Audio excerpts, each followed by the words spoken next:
The Artist Life podcast is brought to you by Real Creative Heart. Heavy the head that reps the crown. With love, your greatness is found. So rep your crown. Live from Buffalo, Art is Life. Welcome to the Art is Life podcast with your host, Russell C. Holt, where we sit down with artists from all career fields and we discuss their perspectives on their art and what it means to them in life. So sit back, have fun, and enjoy the ride.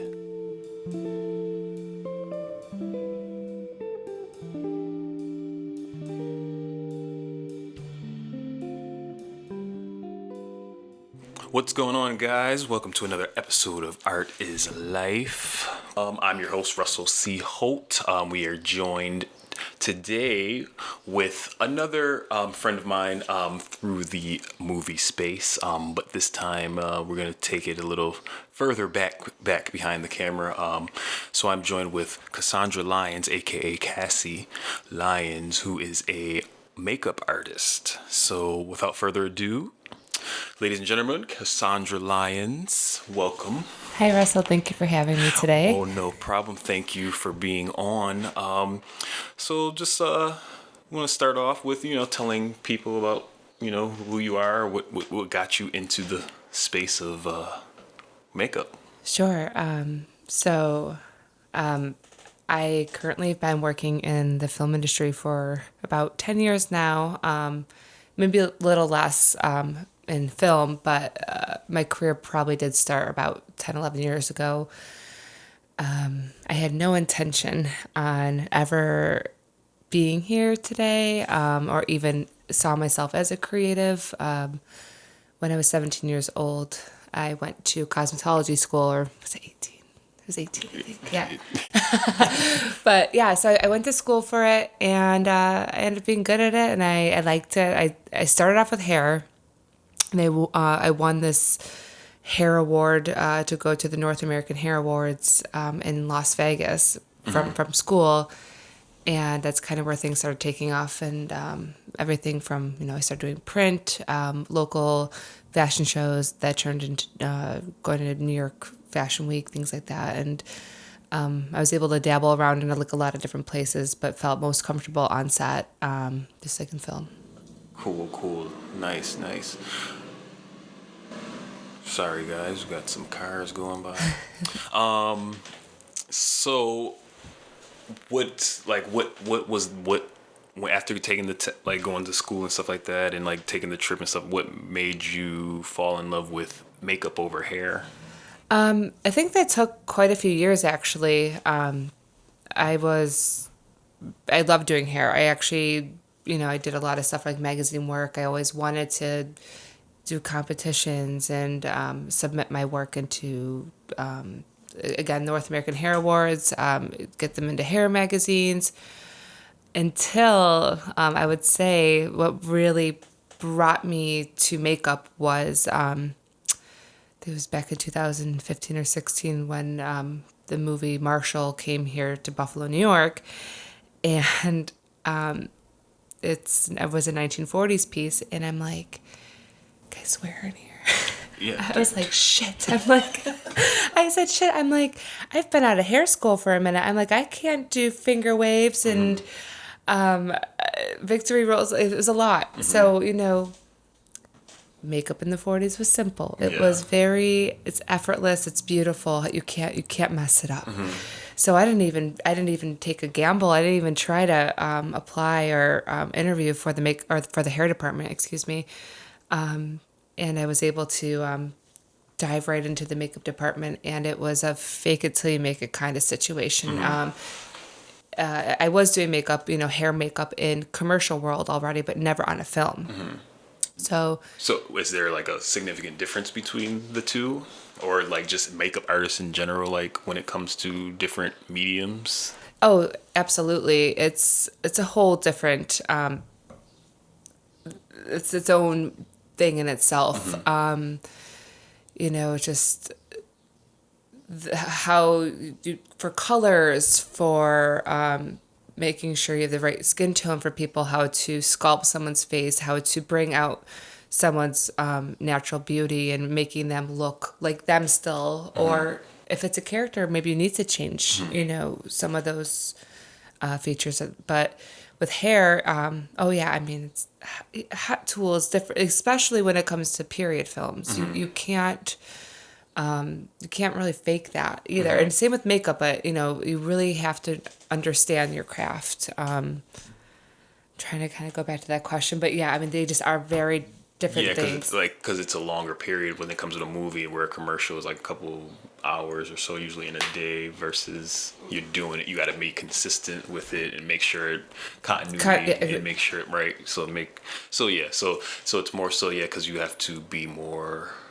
tedious, Right. probably, right, in film than compared to commercials. Absolutely. In terms of makeup, it's kind of like painting, like paint the dots, or what's it called? Fill in the Yeah, fill in the picture, like connect the dots. Right. Yeah. Right. So with hair, you're always going to have a little more of a difficult time because, I mean, everyone sees it. There's, the one scene, and then there's, they're switching between characters, and then the one girl's hair is in a ponytail, and then it's not, and it's, you have to pay attention to continuity. Where makeup, you have a little more leeway. You can kind of fudge things a little more if things are not perfect. And I mean, everybody strives to have perfection, but there are mistakes. But it's easier to see mistakes with hair. Right. Do you still do hair, or just strictly makeup now? I know I do. I still do hair, but not the same like I used to. Like not on film. I now actually am in the union, so you technically really have to really just choose your craft when it comes to even being on film sets. But in terms of non-union commercial work, things like that, yeah, you curl someone's hair, you straighten it, pull it back, Right. whatever. So, because you said you were doing commercial work and stuff like that, and then once Marshall came in 2016, that's when you got more involved into the film aspect of it. Or were you doing films before? I was doing films before, but they were, small budget independent films, and so much love to local producers and filmmakers that I've worked with even before Marshall. It was incredible to kind of see this development and involvement of film in Buffalo. I didn't really even knew it was a thing. When I was in hair school, I worked at a salon, and then I was doing these little fashion show things. And then I remember getting a call one day, and someone's like, "Hey, I got a movie." And I was like, "Well, how the hell do you do a movie? I don't know anything about that." And that was Buffalo Boys. Oh my goodness, I can't even think right now of the director's name. Forgive me. You can always use Dr. Google. Yes, Dr. Google. And he was, we were such a close group of friends. We really that was my first film without knowing anything about continuity, knowing nothing about scene changes and anything. And I just it was fun figuring it out and feeling in such a safe space with friends. And I still see a lot of those guys today, and just the developments and how far everyone has come in their careers. So Nice. So what was the plan if you didn't get that call for the movies? Were you just gonna do hair shows and make fashion shows and stuff like that? Was that the fashion world? Was that the goal, or? my goal was to do I wanted to do hair for the free people, anthropology. Okay. So I really loved that brand, and I wanted to do their catalog work. It's from now being further in my career, I've talked to friends that have done so much catalog work, and they said it's so tedious. It's not fun. It's pumping out looks all day, and just throwing these girls in front of the camera. But you open up a magazine, you're looking at the clothes that you like. It's Right. Everyone looks so nice and just refined, and it seems how hard could it be, But Right. I really did want to do catalog work, but I feel very comfortable also on a still set. It's more, you have a little more control. like opposed to, being on an actual movie set, like where you have no control. So what is a still set? For like a still Okay. photographer, Oh, photography. a still Okay. photographer. Yep. So, depending on the shoot, if it's a creative shoot or if it's for a specific client, but there's a little more leeway where you can have a conversation, an open conversation with the client and say, how about we, keep it very minimal here, maybe bump up her eyes a little more, make it look a little more dramatic. So it could shift through looks and build throughout the day, where film, it's like what the director wants and what the costume designer needs. Like, Right. it's just, you stay very consistent to what the higher people are expecting. How was that work? Like, how was that experience? Like, being in that situation, like being a part of these great movies, but not having necessarily the creative control that you would have otherwise. Right. Right. So, is it? I know you said you like the still shoots because there's more collaboration.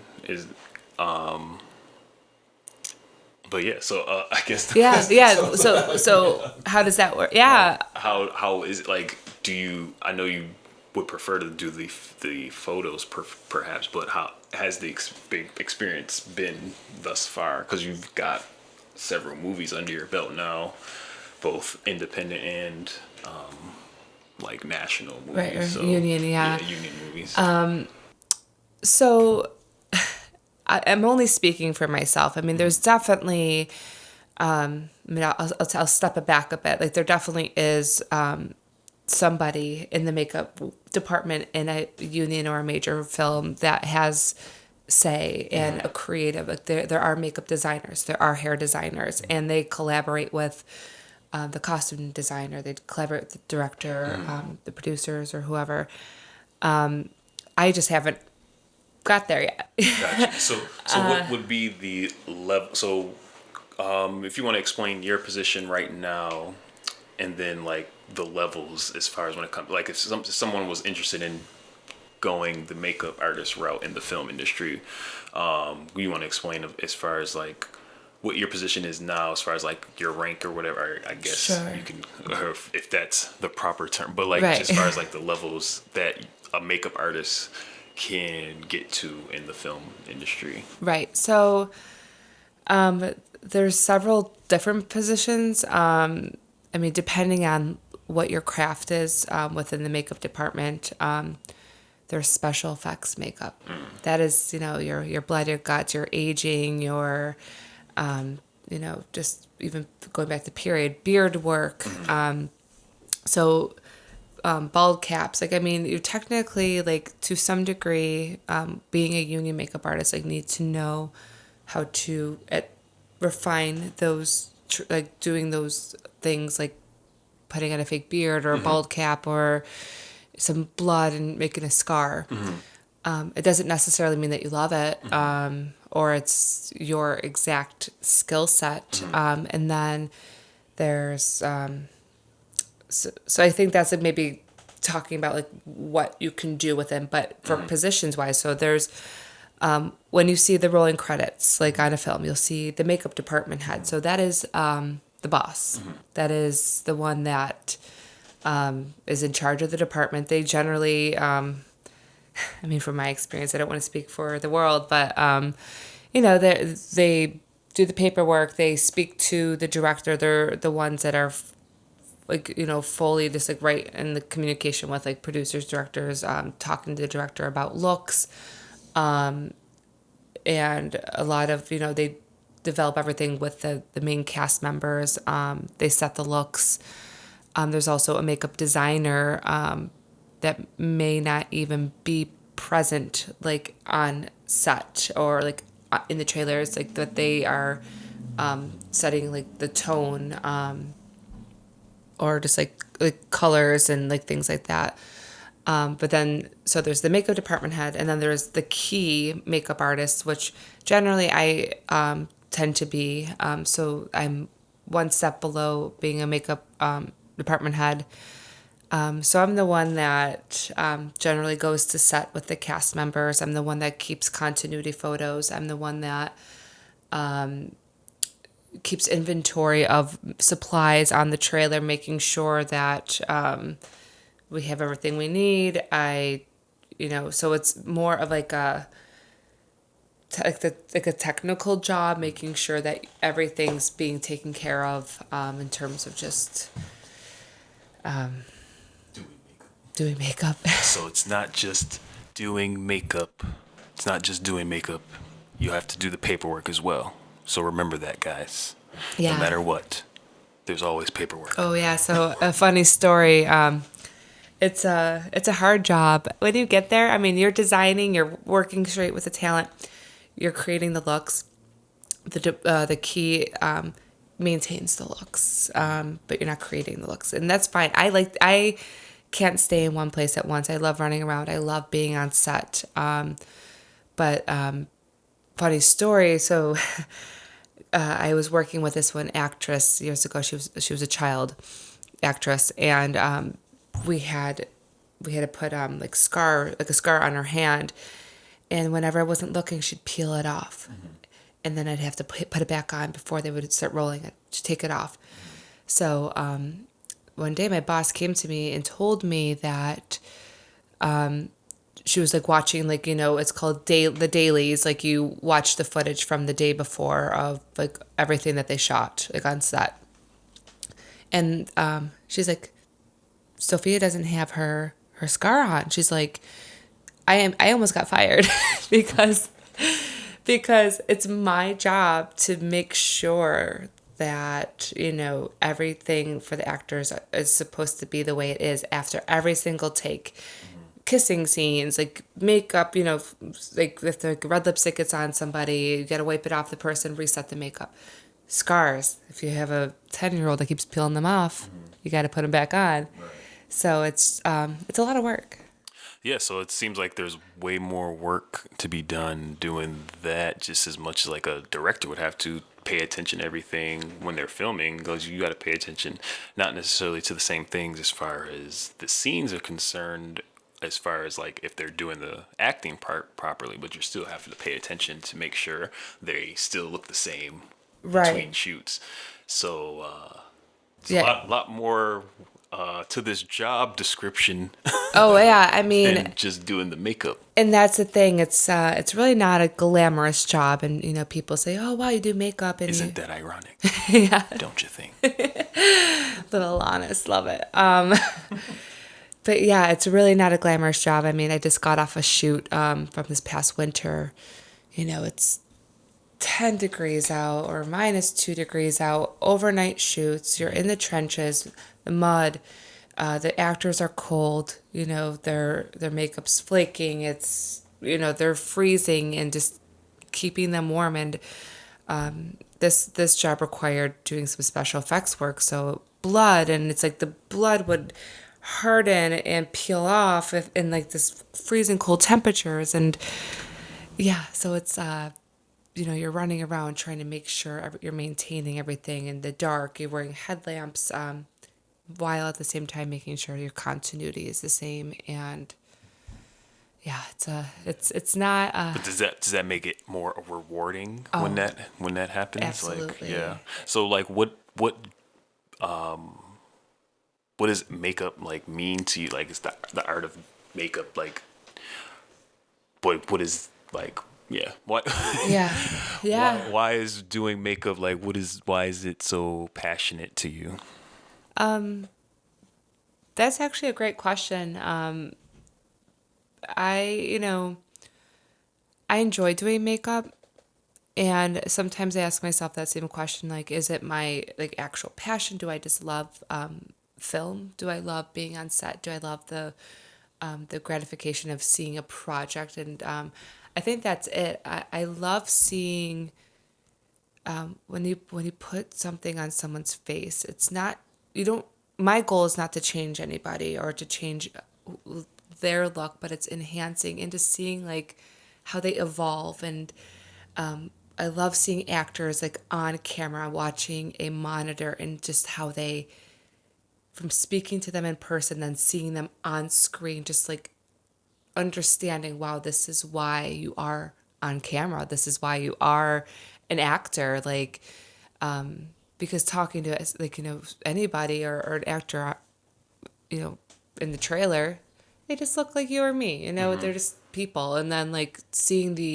them in front of the lens, it's like they pop, and it's like you then get it. So I love that. I love being a part of the person that you know has put this like blush on them, or like a lipstick, or brushing their eyebrows out, and just kind of making them look the way they do, and well, how they pop on camera. I don't know. Right. Cool. Is there any particular type of things within the makeup department you would like to do that you haven't gotten to do yet? Because I know you mentioned the special effects and stuff like that, or like, is there like in period pieces and stuff like that? Is there like a particular style or genre that you would like to get into? Because I know you just did a horror movie. Marshall was like a period piece. Anything in particular like that, or Right. So I favor the 80s. Like, I'm a 90s baby, but I love the 80s. So I actually did have the opportunity to work on an 80s period piece last year. But I think I would love to try. I love period pieces. I do. 70s, I would love to do. I'd love to do 60s. I did. I was a background artist on Guillermo del Toro's Nightmare Alley. So that was 20s, 30s. So that was very clean, similar to Marshall. But yeah, just something that's like a little more like, I love natural looks too. So like I want to do 80s, like I want to do like full 80s glam. But I also love like natural, like Brooke Shields 80s as well. So, but I think I would love to dabble a little more like in 70s, 60s. I've never worked on a period piece in that time era. So, but yeah, period. I love period. Yeah. what how what would you tell someone if someone was to come up to you and was like, "Hey, I'm trying to get into the movie or makeup business in the movies."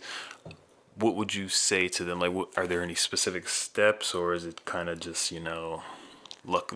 Just it's like no set blueprint for it. It's just kind of like acting. There's multiple avenues type deal. Right. Is that the same for makeup? Would you say, or is there specific guidelines to follow? Well, there are guidelines for sure. So, I mean, depending on how far you want to go in the career or with your career, and I don't really believe that there's any end goal in being a makeup artist. It's like you can be a famous like hair colorist. You can be like Guido Palo. He is for Redken, like incredible hairstylist, like for runway shoots. You could do film. You can do TV.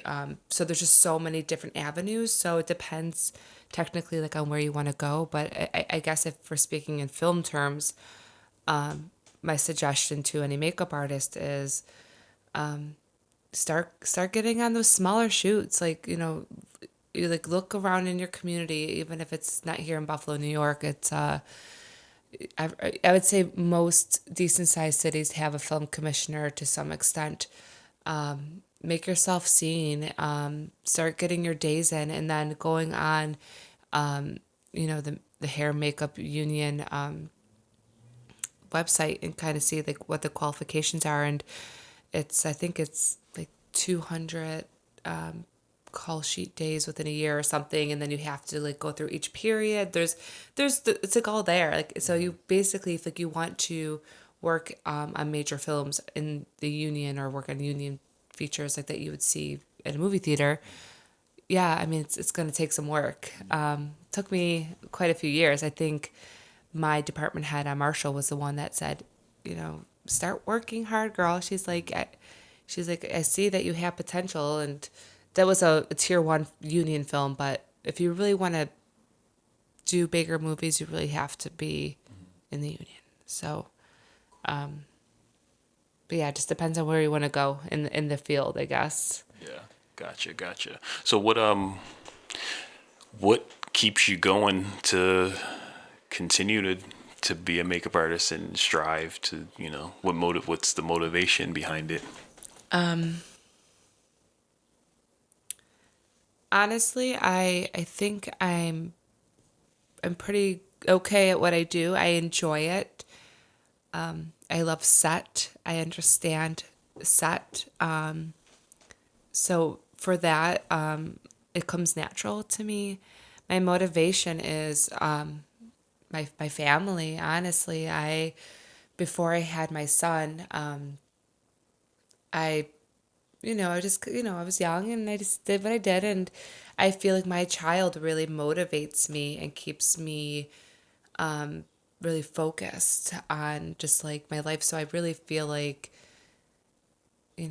having it all for me, or having a great life, is just having the house and having your family and having the career you want. And it's cool. Like, I love having a child that gets to see these fun behind the scene things, and understanding how film works. Yeah, for sure. And I've seen a couple of your videos, and yeah, he definitely is engaged and engulfed in that field, in that industry already. And it's nice to see that it's trickling down, and it's not even makeup per se, but it's still something in that realm, and it's good to see that it's going down to the next generation. And there's something else you mentioned about, it's so simple, and you said it's something you enjoy. So it's like, it doesn't have to be like a field that makes all the money and is always in the public eye, but it's something that you say you're good at, and that you enjoy it, and it keeps you going. So I mean, that's all that one can ask for, especially an artist. So I think that's cool. I think. Well, to speak on that, it really is. It gets scary at times. There's, you work on one major film, and your bank account was smiling at you, and then a few months later, you're like, ah. Right. So it is a gamble at times.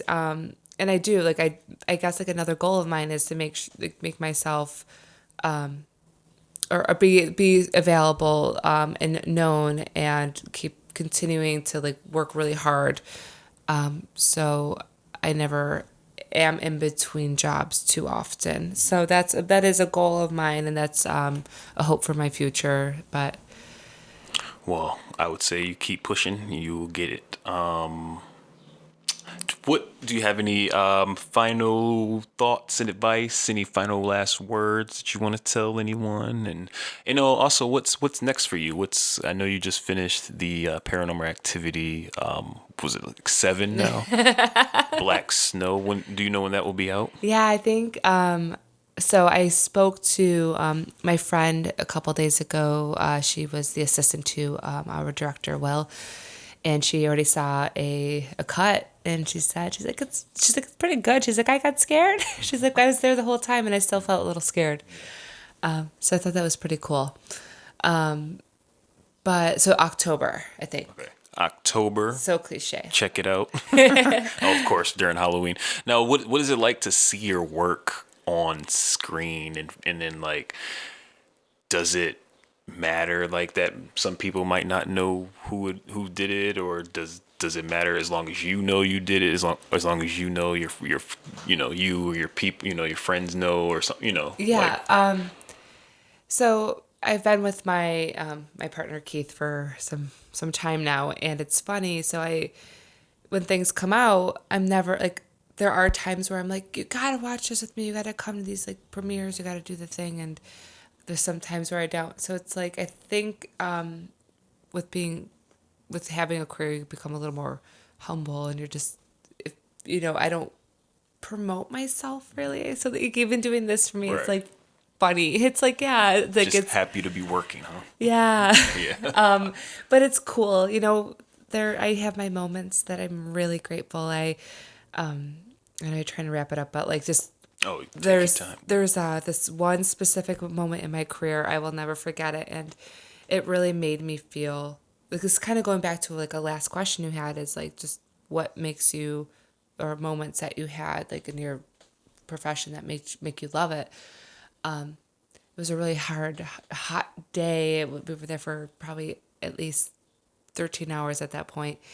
And I remember our DP, Andrew Dros Palermo, he is incredible. He does a lot of A24 stuff. But there was a scene that we had in True Adventures of Wolf Boy where all these like clowns and stuff are coming out from behind the arcade games. And it was like this really beautiful lit scene.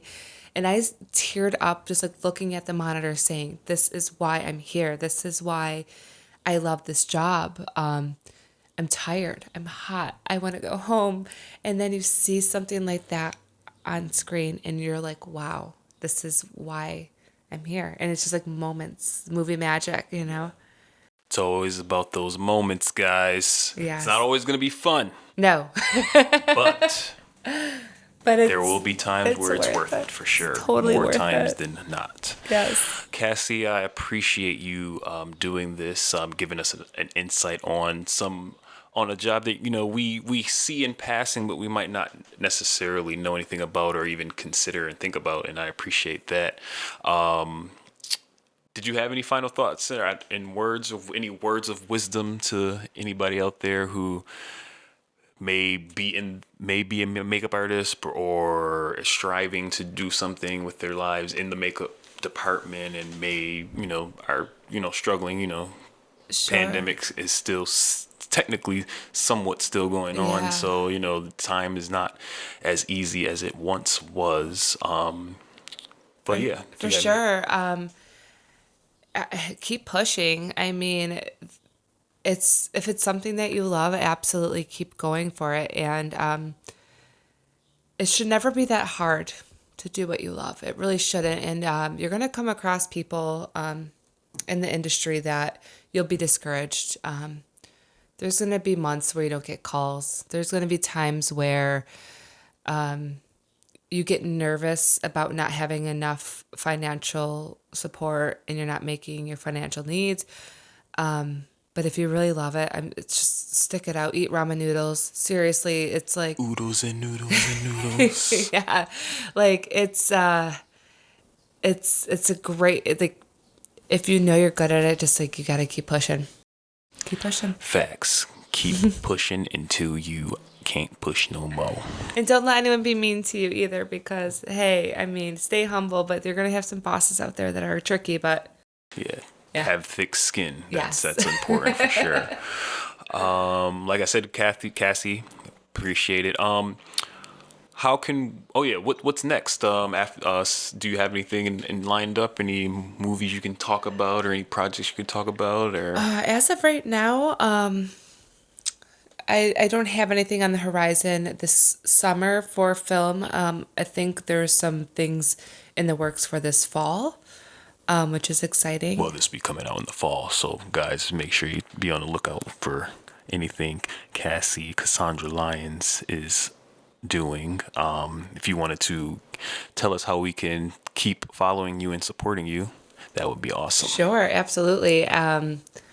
If you're local to Buffalo and if you are an artist, generally there are opportunities to day play.